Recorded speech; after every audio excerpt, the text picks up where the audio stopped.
Bonjour à toutes et à tous. Je m'appelle Elise Van Meyeden, je suis avocate au barreau de Paris et je suis également présidente bénévole de l'association anticorruption Anticor, dont je suis venue vous parler.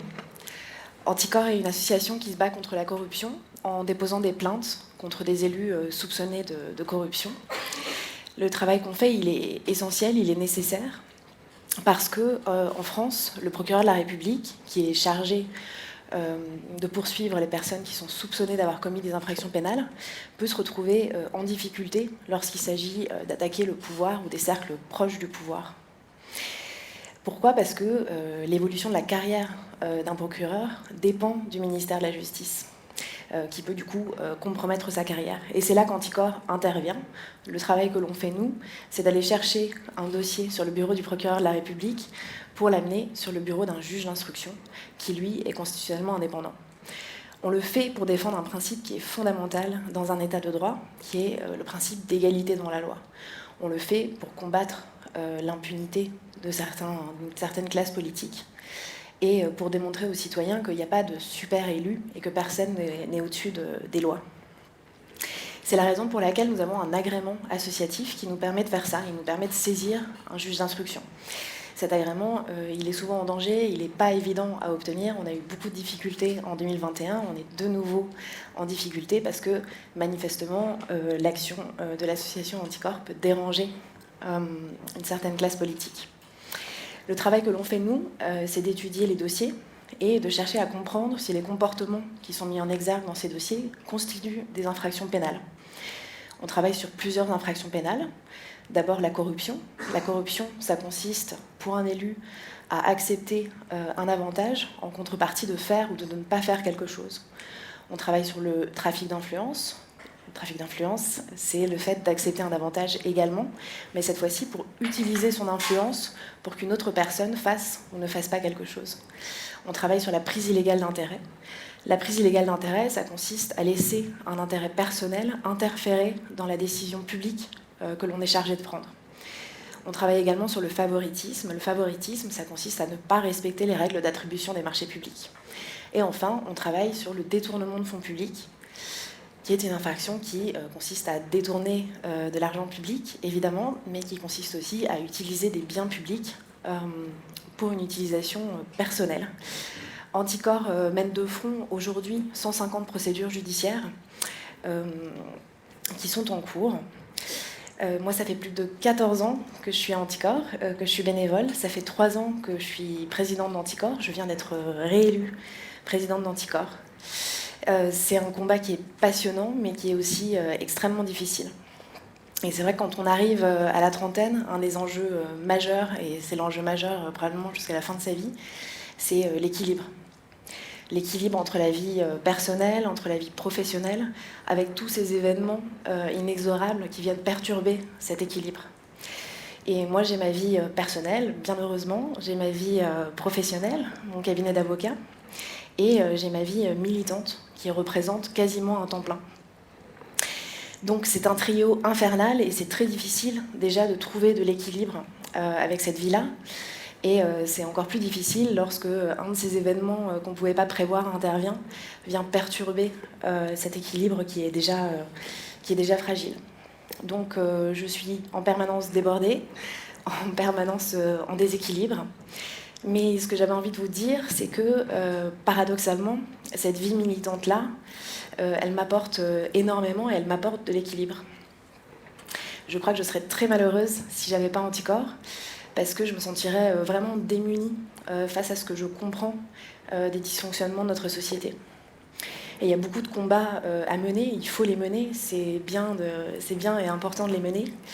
Mais moi, si j'ai choisi ce combat-là, le combat contre la corruption, c'est parce que je considère que c'est un combat racine, que c'est un combat qui permet aux autres combats de prospérer. Je pense que le combat pour le climat, par exemple, il ne pourra être victorieux que si on arrive à réduire le lobbying à une activité de simple plaidoyer et si on arrive à encadrer davantage les allers-retours publics-privés. Je pense que les combats pour le mal-logement, pour la malbouffe, pour la protection des personnes vulnérables, ces combats-là ne seront également victorieux que si on arrive à s'assurer que c'est l'intérêt général qui est au centre de la décision publique. Et ça, c'est le combat d'Anticor.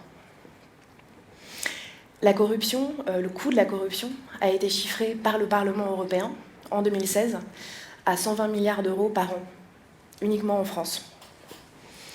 C'est un chiffre évidemment phénoménal, mais pire que ça, des statistiques récentes nous disent que les infractions politiques et financières ont augmenté de 28% entre 2016 et 2021. Ce chiffre-là, cet argent-là, ces 120 milliards, c'est une richesse monumentale qui est confisquée aux États et donc aux citoyens. C'est 2 fois le budget annuel de l'éducation nationale, qui est le plus gros budget ministériel en France. C'est un chiffre qui rend les enjeux de la réforme de la retraite ridicules et qui aurait pu éviter la crise sociale que nous connaissons aujourd'hui en France. C'est un chiffre qui, de manière aussi pragmatique, signifie quelque chose. Le coût de construction d'un hôpital de 30 000 m² aujourd'hui en France, c'est 105 millions d'euros. Ça veut dire que chaque année, on pourrait financer la construction de 1142 hôpitaux. Voilà l'impact de la corruption. Ça fait des années qu'on écoute la détresse de nos soignants et qu'on est solidaire d'une certaine manière. Moi, je voulais vous dire qu'en fait, probablement une des manières les plus efficaces de les aider, c'est de lutter contre la corruption. Alors évidemment, on ne peut pas éradiquer totalement la corruption. C'est impossible. C'est-à-dire que ces 120 milliards, on ne pourra jamais les récupérer, les réinsérer dans les finances publiques.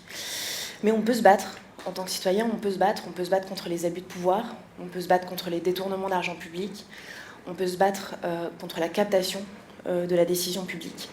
Et c'est essentiel de le faire parce que je suis persuadée que la corruption provoque l'effondrement des civilisations. Et je suis venue pour vous parler de ce sujet-là. Il y a quelque chose d'assez surprenant avec la corruption, c'est qu'en tant que citoyen, on se considère rarement comme victime de la corruption. C'est un espèce de préjudice diffus dans la société qu'on ne ressent pas forcément personnellement. Pourtant, on est tous victimes de la corruption. On est victime de la corruption déjà parce que la corruption, elle a un coût, et que ce coût, finalement, on le finance ou on le compense en payant des impôts, en étant des contribuables, en étant tout simplement des consommateurs, en payant la TVA. Donc la corruption a directement un coût sur nos vies. Et cet argent public, c'est cet argent public qui va être utilisé, par exemple, pour donner des marchés publics à des prix qui n'ont rien à voir avec la concurrence, à des proches, parce qu'on veut les enrichir, à des sociétés, parce qu'elles vont embaucher le neveu, la nièce d'un tel, le cousin, ou alors parce qu'elles ont promis un renvoi d'ascenseur lorsqu'on sera passé du public au privé. On est victime aussi parce que cet argent, il ne va pas où il doit aller. Cet argent, il devrait notamment aller dans les services publics. Et il y a une idée assez répandue en France qu'il y a trop de fonctionnaires dans ce pays. Mais ça, c'est parfaitement faux. Il n'y a pas assez de fonctionnaires en France. Il n'y a pas assez d'agents publics. On manque de tout, absolument partout. On manque de personnel à l'hôpital. On en manque drastiquement dans la justice. On en manque dans l'aide à l'enfance, dans l'aide aux personnes âgées, aux personnes handicapées, pour construire des routes, pour construire des collèges, des lycées. On en manque absolument partout. On est aussi victime à cause de la qualité de ce service public. Parce que, pour vous donner un exemple, quand un maire embauche sa sœur comme agent municipal, il ne l'embauche pas parce que c'est la personne la plus compétente pour remplir ses missions. Elle est recrutée à cause du lien privilégié qu'elle détient avec la personne que nous avons chargée de prendre une décision. Et peut-être que cette personne va mal travailler, peut-être qu'elle ne va pas travailler du tout, peut-être qu'elle ne va pas travailler et qu'il lui arrivera absolument rien. Donc voilà, on se demande toujours comment on fait pour arriver à ce chiffre qui est monumental de 120 milliards d'euros, et c'est comme ça qu'on y arrive. On y arrive à force de biens publics vendus à vil prix à des proches, à force de marchés publics truqués, à force d'épouses assistantes parlementaires qui ne travaillent pas, et tous ces phénomènes-là. À Anticor, on est près de 7000 citoyens et on considère que cette situation-là, elle est parfaitement inacceptable. On considère que c'est la démocratie qui trinque à chaque fois que l'intérêt général n'est pas au centre de la décision publique. Depuis 20 ans, il y a une accumulation intolérable de scandales politico-financiers. Et finalement, nous, en tant que citoyens, on s'y est quasiment habitués. À Anticor, ce qu'on dit, c'est qu'il ne faut pas s'habituer. Il ne faut pas s'habituer à cette situation et il faut résister. On dit que c'est 60 000 euros de subventions données par la mairie, c'est 2,5 millions de projets de subventions donnés par un ministère, ces embauches de complaisance, ces marchés publics truqués, ils sont la cause d'une crise démocratique qui est majeure. D'ailleurs, vous avez des chiffres que nous donne le Cevipof qui nous disent qu'aujourd'hui, 76% des Français considèrent le personnel politique plutôt corrompu. Il y a encore des élus, quand je discute avec eux, qui me disent « mais si les gens vont pas voter, c'est parce qu'ils sont paresseux ». Je dis « bon, c'est quand même une situation de déni extrême. À mon sens, si les personnes vont pas voter, c'est parce qu'ils ne trouvent pas dans la vie politique l'exemplarité qu'ils appellent de leur vœu. Donc il faut changer ça. Il faut se battre pour redonner du sens au service public. Il faut se battre pour redonner du sens aux valeurs démocratiques. Parce que si on ne fait pas ça, c'est notre civilisation qui s'effondre, puisqu'elle est basée sur un régime de démocratie représentative qui implique que les citoyens aient confiance dans leurs représentants politiques.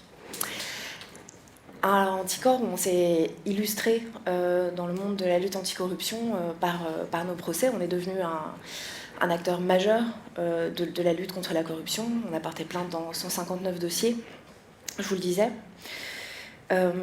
Mais on continue à dire, et c'est très important pour nous, que tous les élus ne sont pas pourris.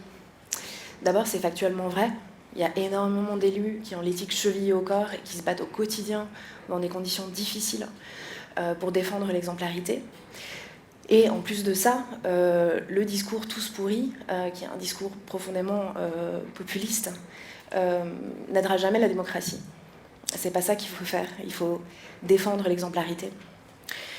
Bon, je ne suis pas seulement venue vous déprimer, je suis aussi venue vous transmettre de l'énergie en vous disant que ce combat, il est essentiel, il est important, il est possible et il est même parfois efficace. Je suis venue vous dire qu'il faut qu'on grandisse en tant que citoyen. Il faut arrêter d'attendre l'homme providentiel qui va tout d'un coup changer la situation. C'est pas de ça dont notre société a besoin. Notre société, elle a besoin de contre-pouvoir et elle a besoin de contrôle. Et à Anticor, c'est ça qu'on fait. On est un contre-pouvoir et on contrôle l'action de nos élus. Et vous pouvez résister à nos côtés, si vous le voulez, en lançant l'alerte lorsque vous êtes témoin de dysfonctionnement de la société.